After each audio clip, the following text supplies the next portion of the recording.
This is gonna be like a balcony series. This is like our only outdoor space where we don't have to actually go downstairs. So Marlene's been coming out here every morning for like over a month now. And afternoon. And afternoons. Just try to get away from the shenanigans inside. I'm talking about you. You're evil. He says I'm evil. But we're only out here because we know what's good for them. But I brought our hammock up here because this is actually a good spot to hang the hammock, but the barbecue's in the way, and then now we have these plants, so those plants are kind of in the way. But yeah, we've been doing our regular self-isolation things, but I've been really obsessing over the numbers and the math and the science behind the epidemiology lately. So I've been looking at a lot of data and trying to make sense of the data. Like most of you, I look at these numbers, just generally speaking, that's been put up on, different websites that are reporting the pandemic. How many numbers are infected, how many mortalities, and how many tests, and the death per capita and stuff like that.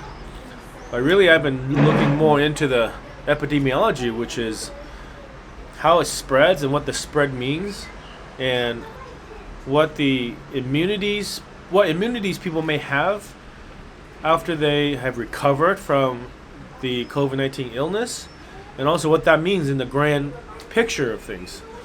So really, Croatia is doing really well. So far, we've only had 80 fatalities in the whole country. That's really, really low. That's something like, 18 per 20, I think, by now. Maybe right around 20 fatalities per million population, which is an extremely low number compared to other countries. But that comes at a price of herd immunity, right? So you hear this herd immunity phrase a lot, which is obviously what Sweden's trying to do, and it's what ultimately we're all trying to do. When somebody says, oh no, we're not going to do herd immunity, that's actually a misnomer. We're all going to do herd immunity because herd immunity is always spoken of in conjunction with vaccination, right? Because herd immunity doesn't just mean that you have to catch it to be immune. We don't really know that much about that yet, how immune you will be if you catch it. But the vaccines people are developing, and I just heard yesterday that Oxford is already on to the phase 2 of their clinical trials, which is like mind-bogglingly fast. And they say they may have, if things go smoothly, they may have it by September, which I don't know how they're able to do that.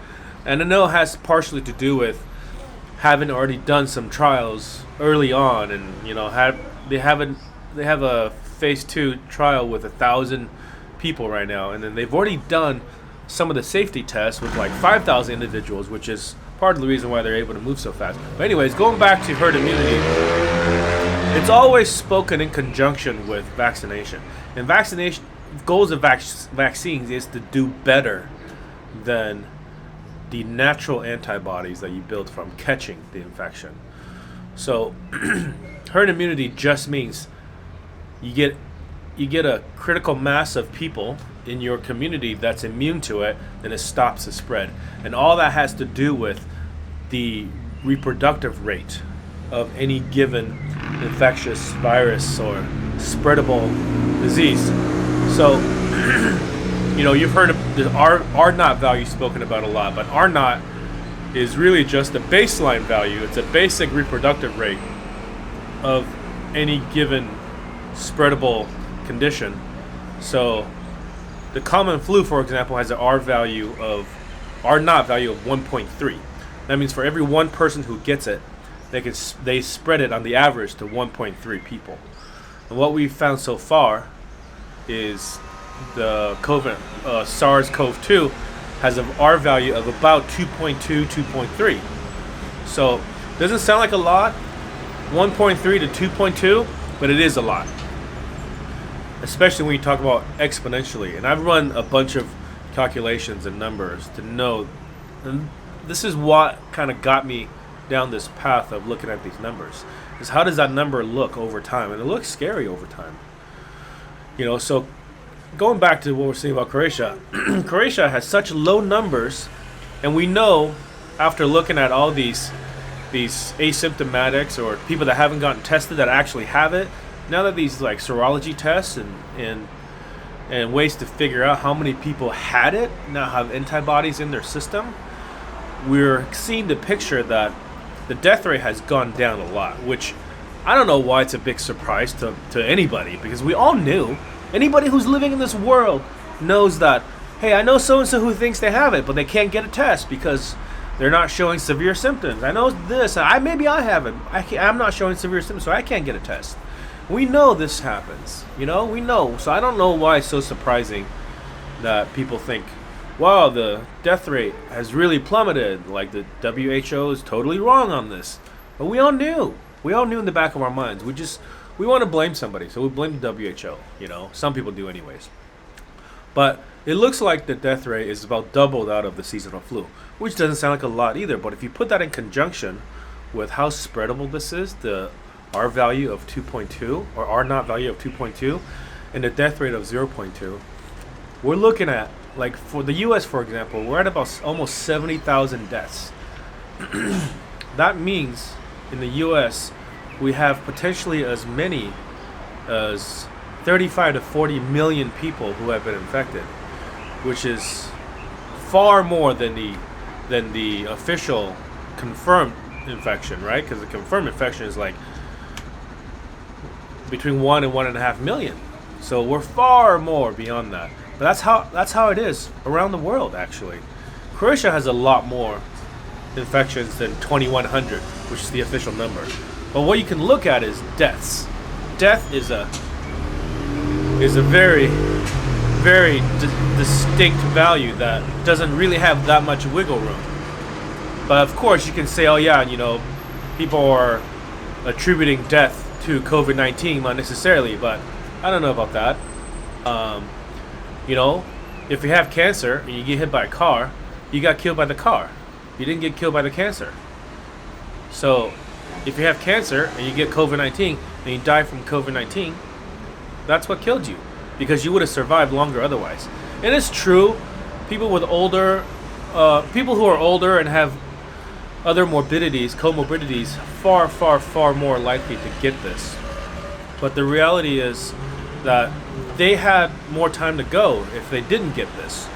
And it's a sad way to go, because they're dying alone in the hospital without their friends and family around, and they can't even have proper funerals right now. So that's why we're all doing this, right? But the way things are right now, United States has potentially as many as 40 million infected. That is about 11-12% of the population. And if you use the math through epidemiology using the 2.2 R naught rate, we can figure out that to get to herd immunity, we need to be at about 55%. 55% of the population needs to be immune. So suddenly, being at 12 to 15% infected in your country starts to look a little better, because you're on your way. You're on your way potentially to herd immunity. And countries like Italy and Spain that had vast numbers of per capita fatalities, they're at like 27%. They're halfway there. Whereas Croatia, we're at less than 1% infected.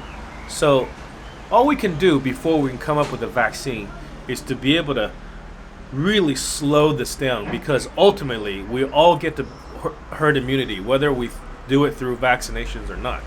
Ultimately, we all do, unless you're willing to isolate for the rest of your societal, lifespan.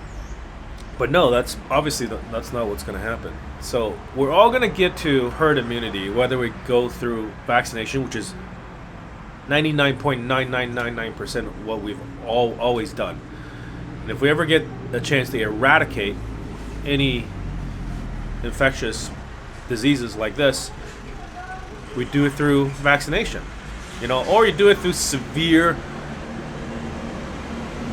prolonged isolation, which the way that the world is today, that's not going to happen.